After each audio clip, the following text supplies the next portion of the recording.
லேட்டஸ்டா ரிலீஸ் ஆகி ஆடியன்ஸ் எல்லாரும் செம்மையா கொண்டாடுற ஒரு பேய் படம் தான் Demonte Colony 2. Horror and thriller ஜானர்ல மட்டுமே பேக் டு பேக் ஹிட் கொடுக்குற நம்ம அருள்நிதியோட நடிப்புல அஜய் ஞானமுத்து கடைசியா நம்ம சியான் விக்ரம வச்சு வக்ரமா மல்டிபிள் கெட்டப்ல கோப்ரான்னு சொல்லி ஒரு படம் வந்துச்சே, ஞாபகம் இருக்கா? அந்த படத்துடைய டைரக்டர் அஜய் ஞானமுத்து. ஈவன் அவர் தான் டிமான்டி காலனி 1 டைரக்ட் பண்ணியிருப்பாரு. சோ மீண்டும் அவருடைய டைரக்ஷன்ல நம்ம பிரியா பவானி சங்கர் லீடா வச்சு சாம் சிஎஸ் மியூசிக்கல்னு சொல்லி உருவான இந்த டிமான்டி காலனி 2 எப்படி இருக்குதுன்னு கேட்டீங்கன்னா நல்லா இருக்குதுங்க, நல்லா இருக்கு. டிமான்டி காலனி 1 பாத்தீங்கன்னா செம்ம பயங்கரமா இருக்கும். காமெடி கிரிஞ்சு ஐட்டம் சாங்லாம் வச்சு இதுதான் பேய் படம்னு சொல்லி ஏமாத்துற காலத்துல ஒரு பக்காவான பேய் படத்தை பிரசன்ட் பண்ணியிருப்பாங்க. நைட் இந்த படத்தை பார்த்துட்டு பல பேர் தூங்காமலாம் இருந்திருக்காங்க. அதுல நானும் ஒருத்தன். அந்த அளவுக்கு ஒரு எஃபெக்ட் இருக்கிற படத்துக்கு இப்ப சீக்வல் பார்ட் 2 வந்து எடுத்திருக்காங்க. இந்த பார்ட் 2 ஓட ட்ரெய்லர் பார்க்கும்போது லைட்டா பக்கு பக்குன்னு தான் இருந்துச்சு. அரண்மனை காஞ்சனா மாதிரி இதையும் வச்சு செஞ்சிருவாங்களோ அப்படின்னு. But it's not like that. ப்ராப்பரான கண்டினியூஷன் கொடுத்தது மட்டும் இல்லாம தமிழ்ல ஒரு பக்காவான ஹாரர் யூனிவர்ஸை கிக் ஆஃப் பண்ணியிருக்காங்கன்னு சொல்லலாம். பட் ஸ்டில் இந்த படத்துல சில இடங்கள்ல பிசிறு தட்டுது. சோ அதெல்லாம் என்ன ஏது அண்ட் யாரெல்லாம் இந்த படத்தை வந்து பார்க்கலாம் அப்படிங்கறத டீடைலா பார்த்துருவோம். ஆக்சுவலா இந்த வீடியோவை டிமான்டி காலனி 2 பிரேக் டவுனா போடுவோமேனு பார்த்தேன். பட் நிறைய பேர் வந்து ரிவ்யூ கேட்டிருந்தீங்க. அதான் ஒரு ஸ்பாயிலர் ரிவ்யூவை போட்டுட்டு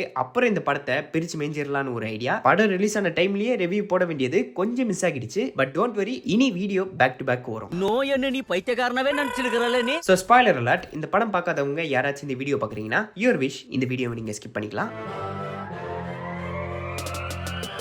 அனைவருக்கும் வணக்கம் and welcome back to my channel. This is mister புடிமேன் அண்ட் நீங்க பாக்குறது வாடபட் என்று வீடியோ பிடிச்சிருந்தா லைக் பண்ணுங்க. ஃபர்ஸ்ட் ஆஃப் ஆல் இந்த படத்தோட ஸ்டோரி டைம் லைன் பாத்தீங்கன்னா 2009ல இருந்து 2021 வரைக்கும் நடக்கிற மாதிரி காட்டியிருப்பாங்க. டிமான்டி காலனி 1 வந்து 2015ல நடக்கிற மாதிரி இருக்கும். சோ அதுல இருந்து 6 வருஷம் முன்னாடி 2009 அண்ட் 6 இயர்ஸ் லேட்டர் 2021 சொல்லி வேற வேற வருஷங்கள்ல இந்த கதை நடக்கிற மாதிரி காட்டியிருப்பாங்க. இப்போ இந்த படத்தோட ஸ்டோரியை பார்ப்போம். படம் தொடங்கும் போதே பார்ட் 1 ரீகேப்பை போட்டு தான் ஸ்டார்ட் பண்றாங்க. 2009ல பிரியா பவானி சங்கர் ஒரு பையனை லவ் பண்றாங்க. அந்த பையனுக்கு எதிர்பார்க்காத கேன்சர் வந்துரும். வீட்ல இருக்கிறவங்க எல்லாருமே இவங்க லவ்வுக்கு எதிர்ப்பு தெரிவிக்க கட்டினா இவனை தாண்டா கட்டுவேன் அப்படின்னு சொல்லி இனி நம்ம வாழ்க்கையில எந்த ஒரு பிரச்சனையும் இல்ல, அடுத்த நாள்ல இருந்து ஒரு புது லைஃபை ஸ்டார்ட் பண்ணுவான் அப்படின்னு டிசைட் பண்ண அந்த நாள் நைட்டே நம்ம பிரியா பவானி சங்கரோட ஹஸ்பண்ட் வந்து தூக்கு மாட்டிக்கிறாரு. அது மட்டும் இல்லாம அவர் கூட இருந்த 2 ஃப்ரெண்ட்ஸுமே மாடியில இருந்து குதிச்சு சூசைட் பண்ணிக்கிறாங்க. அண்ட் இதை கீழே விளையாடிக்கிட்டு இருந்த பசங்க வந்து வீடியோ எடுத்திருப்பாங்க. சோ லேட்டர் 6 வருஷத்துக்கு அப்புறம் 2015 ஹஸ்பண்ட் செத்ததை மனதளவா இன்னும் ஏத்துக்க முடியாம இருக்கிற பிரியா பவானி சங்கர் அவருடைய சாவுல ஏதோ ஒரு மர்மம் இருக்குன்னு நினைக்கிறாங்க. அவங்க புதுசா ஓபன் பண்ற சைனீஸ் ரெஸ்டாரண்டோட திறப்பு விழாக்கு போற வழியில ஒரே கூட்டமா இருக்குதுன்னு போய் பார்த்தா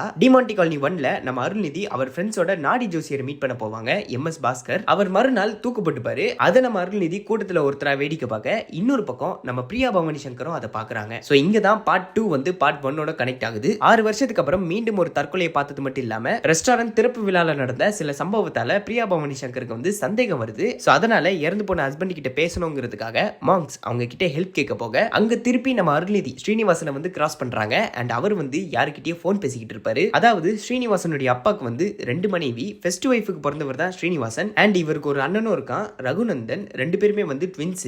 செகண்ட் ஒய்ஃபுக்கு பிறந்தவங்க வந்து நம்ம big boss season 7 title winner Archana. 2வது மகன் ஸ்ரீனிவாசனுக்கு அவங்க அம்மா இறந்ததும் அண்ட் அவங்க அப்பா செகண்ட் மேரேஜ் பண்ணது ரெண்டையும் அவரால் ஏத்துக்க முடியல. அதனாலேயே சொத்தும் வேணா ஒரு மண்ணு வேணான்னு சொல்லிட்டு வீட்டை விட்டு போயிருப்பாரு. லேட்டர் அவங்க அப்பா இறந்ததுக்கு அப்புறம் மத்தவங்க எல்லாம் சேர்ந்து சொத்தை பிரிக்கலான்னு பார்த்தா ட்விஸ்ட் கொடுக்கிற விதமா 70% சொத்தை வந்து ஸ்ரீனிவாசனுக்கு உயில் எழுதி வச்சிருப்பாரு அவங்க அப்பா. சோ இதை யாராலையும் ஏத்துக்க முடியல. சொத்து வேணா ஒரு மண்ணு வேணாம்னு சொல்லி போனவனுக்குலாம் எதுக்கு சொத்து அப்படின்னு சொல்லி அந்த 70% கேட்டு ஸ்ரீனிவாசனுக்கு கால் பண்ண கொய்யால அந்த குடும்பமே வேணான்னு வந்த அப்புறமா ஏன்டா கால் பண்ணி சாவடிக்கிறீங்கன்னு சொல்லிட்டு காலை கட் பண்றாரு. சோ அங்க இருந்து நம்ம பிரியா பவானி சங்கர் மாங்ஸை போய் மீட் பண்ணி அவங்க ஹெல்ப் மூலமா ஸ்பிரிச்சுவல் வேர்ல்டுக்குள்ள போறாங்க. இவங்க ஸ்பிரிச்சுவல் வேர்ல்டுக்குள்ள இருக்கிற அதே நேரத்துல பேரலா அந்த பக்கம் நம்ம ஸ்ரீனிவாசனுடைய ஆத்மா வந்து ஹெல்ப் கேட்டுக்கிட்டு இருக்கோம். டிமான்டி காலனி 1 எண்ட்ல நம்ம ஸ்ரீனிவாசன் வந்து ஒரு டீ கடையில போய் ஹெல்ப் கேட்பாரு. பட் திரும்பி பார்த்தா தான் தெரியும் அவர் ஏற்கனவே அந்த பில்லர்ல மாட்டி செத்துருப்பாருன்னு. சோ ஸ்ரீனிவாசனுடைய ஆத்மா ஹெல்ப் கேட்கறது தெரிஞ்சுக்கிட்ட நம்ம பிரியா பவானி சங்கர் அவரோட பாடியை தேடி போய் அரை உசுர்ல இருக்கிற அவருக்கு ட்ரீட்மெண்ட்லாம் கொடுத்து ரொம்ப நாளைக்கு உயிரோட வச்சிருப்பாங்க. பட் கம்ப்ளீட்டா குணப்படுத்த முடியல.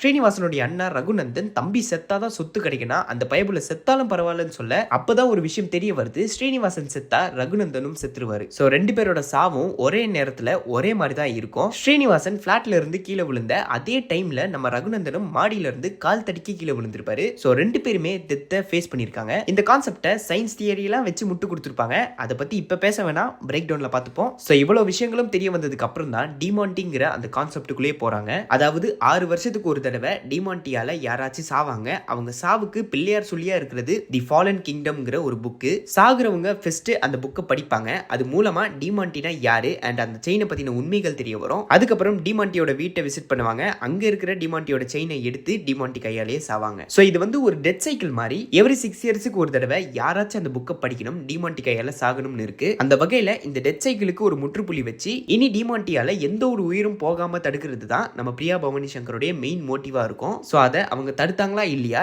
டிமாண்டி ஏன் கொலை பண்றாரு, அண்ட் இப்போ அந்த புக் எங்க இருக்கு, அடுத்து யார் படிக்க போறா அப்படிங்கறத கண்டுபிடிக்கிறது தான் இந்த படத்துடைய மீதி கதை. ஈவன் பார்ட் 3 ஸ்டோரியுமே இதை பேஸ் பண்ணி தான் இருக்க போகுது. அந்த வகையில இந்த படத்துடைய ஸ்டோரி வந்து புதுசெல்லாம் கிடையாது, ஹாலிவுட்ல நிறைய வந்துருச்சு. அதுல 1-2 படத்துடைய தழுவல் இதுலயும் இருக்கு. ஃபர்ஸ்ட் ஆஃப் வந்து உண்மையிலேயே நல்லா இருந்துச்சு. டிமாண்டி காலனி 1க்கு முன்னாடி, அதாவது 2009ல என்ன நடந்துச்சுங்கிறத சின்னதா ப்ரீக்வலா செட் பண்ணி, அண்ட் அடுத்து 6 வருஷத்துக்கு அப்புறம் பிரியா பவானி சங்கர் அண்ட் அருள்நிதி வந்து எப்படி இன்டராக்ட் ஆகுறாங்கிறத பேரலலா காட்டி ஸ்டோரியை பக்காவா செட் பண்ணிருப்பாங்க. ஈவன் இன்டர்வல் போர்ஷன்ல அருள்நிதியோட ஃபேஸை வரைஞ்சது மட்டும் இல்லாம ட்விஸ்ட் வச்சு தலைவனை வந்து ட்வின்ஸ்னு ரிவீல் பண்ணதெல்லாம் லிட்டரலி கூஸ் பம்ப்ஸா தான் இருந்துச்சு. சோ ஃபர்ஸ்ட் ஆஃப் வந்து எந்த ஒரு லேகும் இல்லாம முடிஞ்ச அளவுக்கு போர் அடிக்காம கொண்டு போயிருப்பாங்க. பட் அப்படியே செகண்ட் ஆஃப் பாத்தீங்கன்னா ஃபர்ஸ்ட் ஆஃப் அளவுக்கு இல்ல, சில இடங்கள்ல லேக் ஆகுற மாதிரி தான் இருந்துச்சு. தேவையில்லாத சீன்ஸ்லாம் வச்சிருக்க மாட்டாங்க. அதே நேரத்துல சில சீன்ஸ்லாம் வந்து கொஞ்சம் ஜவ்வு மாதிரி இழுத்துருக்காங்களோன்னு தோணும். லைட்டா ட்ரிம் பண்ணியிருந்தா நல்லா இருந்திருக்கும். அதுலயும் முக்கியமா அந்த Chinese restaurant scene Demonte Colony 1ல எல்லாம் பாத்தீங்கன்னா செகண்ட் ஆஃப் வந்து 4 பேரை வச்சு 4 செவத்துக்குள்ளே முடிச்சிருப்பாங்க. செம்ம பயங்கரமா இருக்கும். பட் இங்க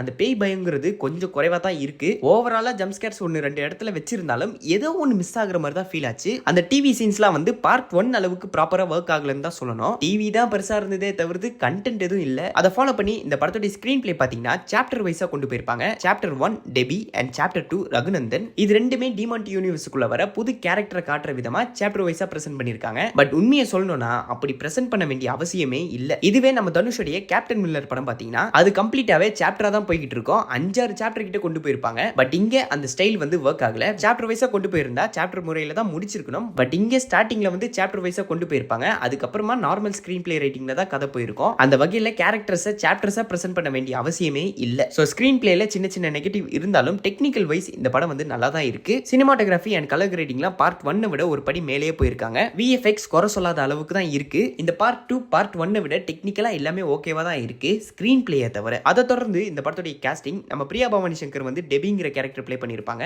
இந்த படத்துடைய லீடே அவங்க தான். படம் ஃபுல்லா வந்தது மட்டும் இல்லாம பெர்ஃபார்மன்ஸ்ல அடிச்சு தோச்சு துவம்சம் பண்ணிருப்பாங்க. ரீசெண்டா அவங்க சூஸ் பண்ண படங்கள் எதுவுமே சரியா ஓடல. அதுக்கு காரணம் என்னன்னு நம்ம எல்லாருக்கும் நல்லாவே தெரியும். படத்தோட கதை சரியில்லை. பட் சில ஆடியன்ஸ் வந்து இவங்க நடிச்சனால தான் அந்த படம் சரியா ஓடல, பிரியா பவானி சங்கர் வந்து ஒரு அன்லக்கி ஃபெல்லோங்கிற மாதிரியும் அவங்க நடிச்சா அந்த படம் சரியா ஓடாதுங்கிற அளவுக்கு பேசிக்கிட்டு இருந்தாங்க. அவங்களுக்குலாம் செங்கல் சிமெண்ட் எடுத்து அடிக்காத குறைய அட்டகாசமான பெர்ஃபார்மன்ஸ்ல கம்பேக் கொடுத்திருக்காங்கன்னே சொல்லலாம். இந்த படத்துடைய ட்ரெய்லர் பார்க்கும்போது நானே லைட்டா யோசிச்சேன், என்னடா ஹீரோயின்லாம் காட்டியிருக்காங்க அப்படின்னு. அதுக்கு காரணம் பார்ட் 1ல எல்லாம் பாத்தீங்கன்னா ஹீரோயின் கேரக்டர்லாம் இருக்காது. 4 பசங்க டிமாண்டி பேய், டிமாண்டியோட வைஃப் அண்ட் ஜோசியக்காரர்னு சொல்லி கிட்டத்தட்ட ஒரு 10 கேரக்டர் வச்சு தான் மொத்த படத்தையும் ஓட்டியிருப்பாங்க. அண்ட் ஆல்சோ அதுதான் அந்த படத்துடைய மெயின் ஹைலைட்டே. பட் இங்கே ட்ரெய்லர்ல நிறைய கேரக்டர் இன்க்ளூடிங் ஹீரோயின்லாம் காட்டும்போது லைட்டா ஒரு மாதிரி தான் இருந்துச்சு. பட் படம் பார்க்கும்போது தான் தெரிஞ்சது நம்ம பிரியா பவானி சங்கர் வந்து ஹீரோயினுங்கிறதெல்லாம் தாண்டி ஒட்டுமொத்த படத்திலையும் அக்கா சிங்கிளா இருந்து கோல் அடிச்சிருக்காங்க. இவங்க பெர்ஃபார்மன்ஸ் அதிகமா இருந்தனாலயோ என்னன்னு தெரியல, நம்ம அருள்நிதி ஏதோ ஒரு சப்போர்ட்டிங் ரோல் பிளே பண்ண மாதிரி தான் ஃபீல் ஆச்சு. ஸ்ரீனிவாசன் அண்ட் ரகுநந்தன் சொல்லி 2 கேரக்டர் பிளே பண்ணிருக்காரு. பார்ட் 1ல ஸ்ரீனிவாசன் சொல்லி அவர் தான் லீடா இருந்திருப்பாரு.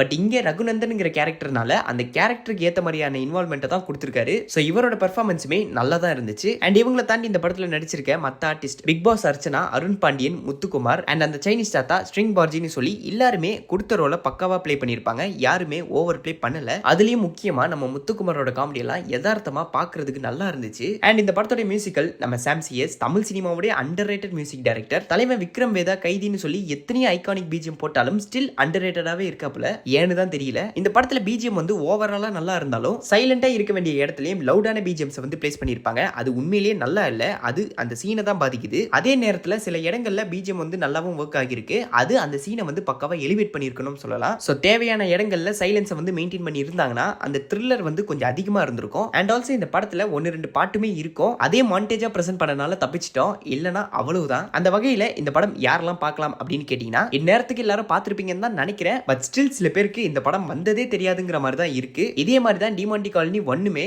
படம் வந்து ஒரு வாரம் கழிச்சு தான் எல்லாருக்குமே தெரிய வந்துச்சு. ஃபேமிலி ஆடியன்ஸுக்கு இது வந்து ப்ராப்பரா ஒர்க் ஆகும். என்னை பொறுத்த வரைக்கும் குழந்தைங்களுமே பார்க்கலாம். அச்சச்சோங்கிறத காட்டுறதை விட இந்த மாதிரி படங்களை காட்டும் போது தான் பேய் படம்னா இப்படிதான் இருக்குங்கிறத தெரிஞ்சுப்பாங்க. அண்ட் டிமாண்டி ஃபேன்ஸ் யாராச்சும் இருந்தீங்கன்னா அவங்களுக்கும் இந்த படம் வந்து ப்ராப்பரா ஒர்க் ஆகும். பார்ட் 2ன்னு சொல்லி புது கதையெல்லாம் எடுக்காம ஒரு பக்கமான சீக்வலா பிரசன்ட் பண்ணிருப்பாங்க. சின்ன சின்ன விஷயங்கள் ஒத்து வரலனாலும் ஓவராலா இந்த படம் வந்து அபவ் தி ஆவரேஜாவே இருக்கு. அண்ட் ஆல்சோ பார்ட் 1 விட இந்த படத்துல நிறைய ஹிடன் டீடைல்ஸுமே வச்சிருக்காங்க. அந்த வகையில இந்த படத்துக்கு நான் கொடுக்கிற ரேட்டிங் 5க்கு 4. therefore that's it. இந்த வீடியோ உங்களுக்கு பிடிச்சிருந்தா லைக் பண்ணுங்க, ஷேர் பண்ணுங்க. அண்ட் இந்த படத்தை பத்தின கருத்துக்கள் ஏதாச்சும் இருந்ததுன்னா கமெண்ட் பாக்ஸ்ல கமெண்ட் பண்ணுங்க. இன்னொரு நாளைக்கு உங்களை ஒரு புது வீடியோல வந்து சந்திக்கிறேன். அது வரைக்கும் நான் உங்களிடமிருந்து விடைபெறுகிறேன். Tata bye by.